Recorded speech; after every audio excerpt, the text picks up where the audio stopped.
বিশ্বনবী রহমতে আলম নবী আমার নিজ ঘর থেকে বাইর হলেন এবং রাত্রিকালীন একা একা আল্লাহ রাসূল সাল্লাল্লাহু আলাইহি ওয়াসাল্লাম তার সফর সঙ্গী হবে, হিজরতের সঙ্গী হবে সিদ্দিক আকবরের বাড়ির দিকে রওনা করলেন। সিদ্দিক আকবরের বাড়ি পৌঁছানো মাত্রই আল্লাহ রাসূল সিদ্দিক আকবরকে ডাকলেন, হে আবু বকর। আল্লাহ রাসূল ডাকতে দেরি আছে, সিদ্দিক আকবর দরজা খুলতে দেরি হয় নাই। আল্লাহ রাসূল প্রশ্ন করলেন, আবু বকর তুমি কি রাত্রে ঘুমাও না? আমি তো তোমাকে আস্তে করে ডাক দিয়েছি, জোরে ডাক দিলে যদি প্রতিবেশী শোনে আর যদি ওই কাফেরদের কাছে আমার খবর পৌঁছে দেয়, যার কারণে আমি তো দরজার কাছে আস্তে করে তোমাকে ডাক দিয়েছি। আবু বকর তুমি কিভাবে সঙ্গে সঙ্গে দরজা খুলে দিলে? তুমি কি রাত্রেবেলা ঘুমাও না? সিদ্দিক আকবর বলেন, ও পয়গম্বর, যেদিন আপনি বলে দিয়েছেন আবু বকর আপনি আমার সফর সঙ্গী হবেন, আপনি হিজরতের সঙ্গী হবেন, আমি আবু বকর সেদিন থেকে আমার পিঠ আর বিছানায় লাগাই না। ও নবী সেদিন থেকে আমার বিছানায় আর পিঠ লাগাই নাই। বিশ্ব মানবতার মুক্তির দূত দোজাহানের বাদশা আমার বাড়ির সামনে এসে গেটে এসে দাঁড়িয়ে থাকবে আর আমাকে ডাকবে আবু বকর, আর আমি ঘুমিয়ে থাকবো, এমন বেয়াদবি আমি করতে পারি না। আপনি যে দিন থেকে বলেছেন, কিতাবের মধ্যে বলেন আল্লাহর রাসূল আরো 6 মাস আগে ইঙ্গিত করেছিলেন আবু বকর তুমি হিজরতের সঙ্গী হইবা। আবু বকর সেদিন থেকে কোন রজনীতে আর বিছানায় পিঠ লাগাই না। মুসলমান ভাইরা আমার, সিদ্দিক আকবরকে বললেন, আবু বকর দেরি করে যাবে না, মক্কার কাফেরেরা আমার বাড়ি বেষ্টন করে রেখেছে, চলো এখন তুই বাইর হতে হবে। আবু বকর আর আগে সমস্ত সরঞ্জাম গুলো গুছিয়ে রেখেছেন। হযরতে আবু বকর এবং বিশ্বনবী একসঙ্গে আবু বকরের ঘরের পিছনের দিক দিয়ে রওনা করলেন হিজরতের উদ্দেশ্যে। মুসলমান ভাইরা আমার, রাত্রি আধার অন্ধকার, আল্লাহ রাসূল এবং আবু বকর সিদ্দিক আকবর দুইজন রওনা করলেন।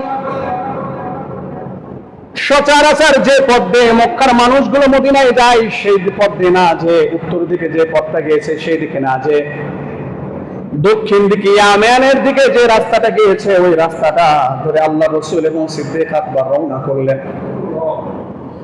এক পর্যায়ে বিশ্বনবী এবং সিদ্দিক আকবর রাত্রিকালীন দুইজন রওনা হলেন। যাইতে যাইতে শেষ পর্যন্ত গারে সওয়ার পর্যন্ত বিশ্বনবী রহমতে আলম নবী পৌঁছে গেলেন।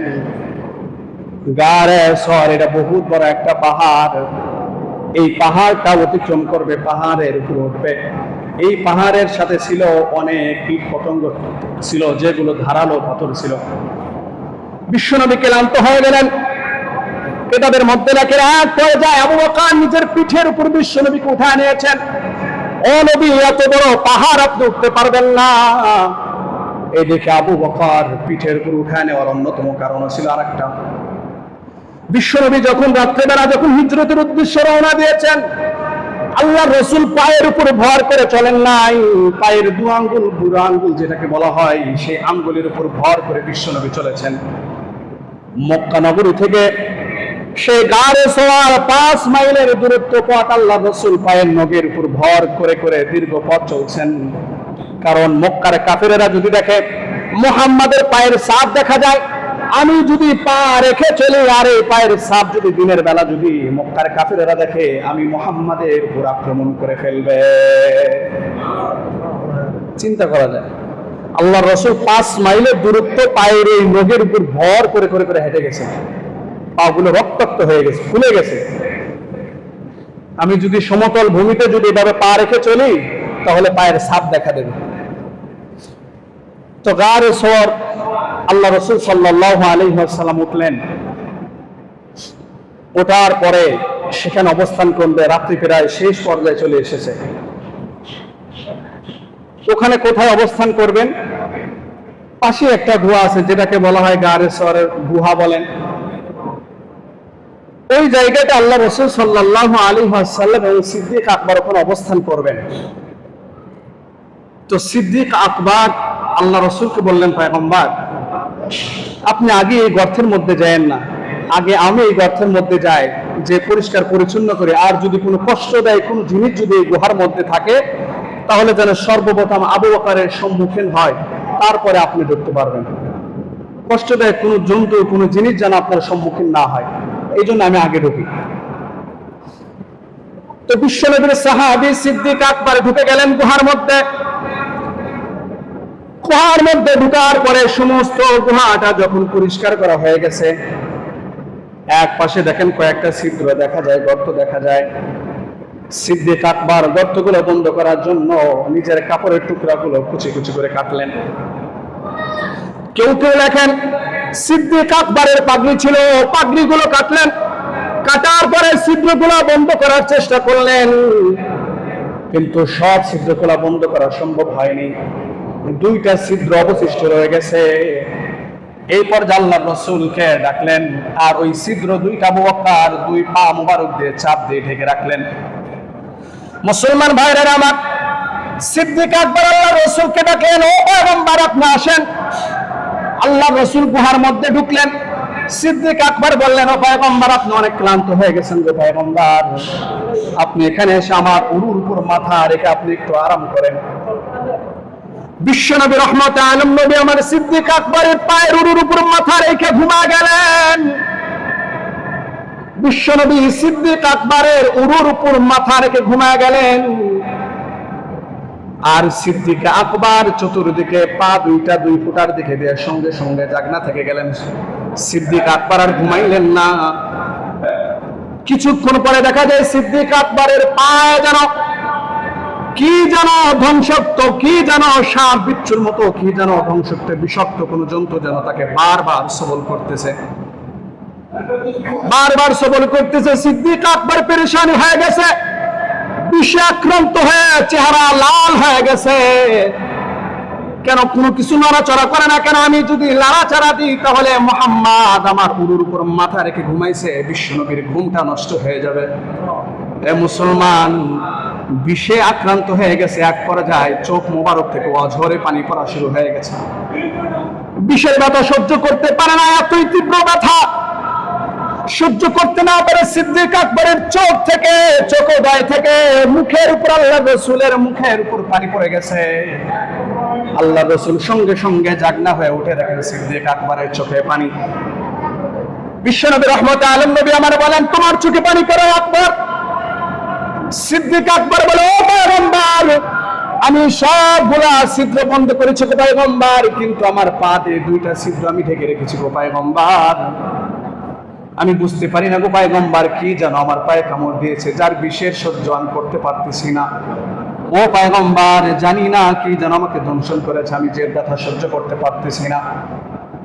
সঙ্গে সঙ্গে আল্লাহ রাসূল সাল্লাল্লাহু আলাইহি ওয়াসাল্লাম পা মোবারকটা দেখে যেই জায়গায় বিষাক্ত জিনিস কামড় দিয়েছে সেই জায়গায় আল্লাহর রাসূলের থুতু মোবারক লাগায় দিলেন। সঙ্গে সঙ্গে আবু বকরের শরীর থেকে বিষ নেমে গেছে। এটা ছিল আল্লাহ রাসূল সাল্লাল্লাহু আলাইহি ওয়াসাল্লামের থুতুর মুজিজা। আল্লাহ রাসূলের থুতুর কি দাম, কি মুজিজা! এই জন্যই তো মক্কার মদিনার মানুষগুলো আল্লাহর রাসূলের ঘাম ভরে রাখার জন্য শিশি নিয়ে আসতো। সুবহানাল্লাহ বলে। আল্লাহর রাসূলের শরীর থেকে এত সুন্দর সুগন্ধ বের হতো যে মদিনার মানুষগুলো আম্মা জান আয়েশার কাছে যা বলতো, একটু ঘাম ভরে দিও, আমরা বিভিন্ন অনুষ্ঠান আল্লাহ রাসূলের ঘামটা শরীরে লাগায় দেব, সুগন্ধ এত ঘ্রাণ। সুবহানাল্লাহ।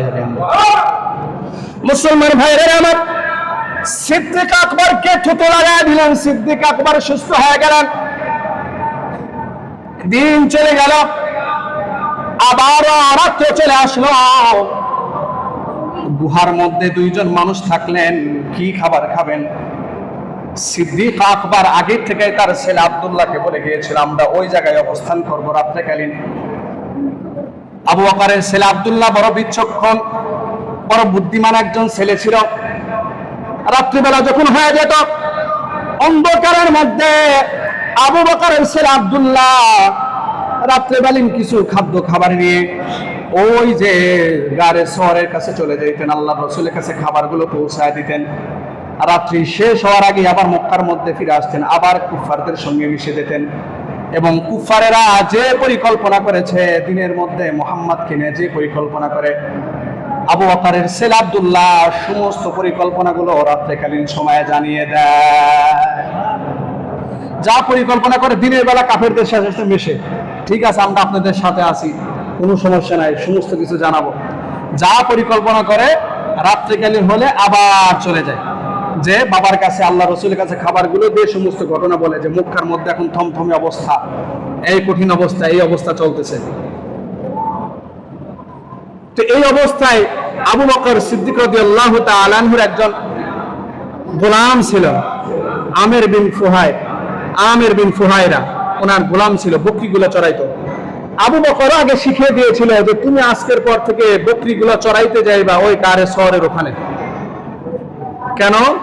ওই সেখানে গারে শহরের ওখানে চড়াইতো, আর ওই যে পথের মধ্যে আব্দুল্লাহ যাওয়া আসা করতো ওই পথে, আল্লাহ রসুল গিয়েছেন, আবু বকর গিয়েছেন, পথের মধ্যে যেন কোনো মানুষের পায়ের চিহ্ন না থাকে। সুবহানাল্লাহ, কত বড় সূক্ষ্ম পরিকল্পনা! সুবহানাল্লাহ।